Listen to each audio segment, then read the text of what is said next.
দুনিয়াতে আমরা যত কাজ করি, জাগতিক কাজ, প্রত্যেকটা কাজ কিন্তু পরিপূর্ণ করি। আপনি যদি ডাইনিং টেবিলে বসেন, খানা যদি থাকে ঠিক মতো, মেনুগুলো ভালো থাকে, আপনি পেট ভর্তি না হওয়া পর্যন্ত উঠবেন সেখান থেকে? আপনি উঠবেন না।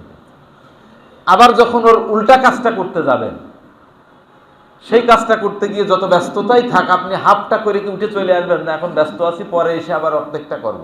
উল্টাটা বুঝতে পেরেছেন না? একটা এদিক দিয়ে ঢুকাচ্ছেন, আবার ওইটাকে বের করার ব্যবস্থা আল্লাহ করে দিয়েছেন না? তো সে কাজ করতে গেলেও কি আমরা পরিপূর্ণ করি না হাফ করি বলেন তো? পরিপূর্ণ। আমরা দুনিয়াতে যে সমস্ত কাজ করি, জাগতিক জীবনের প্রত্যেকটা কাজ আমরা পরিপূর্ণ করার চেষ্টা করি, কিন্তু সমস্যা বাধে আমাদের কোথায় জানেন?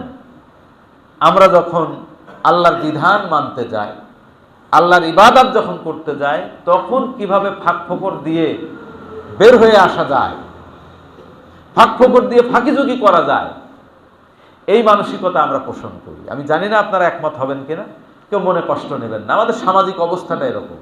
আমি তার থেকে নিজেও কিন্তু আলাদা না।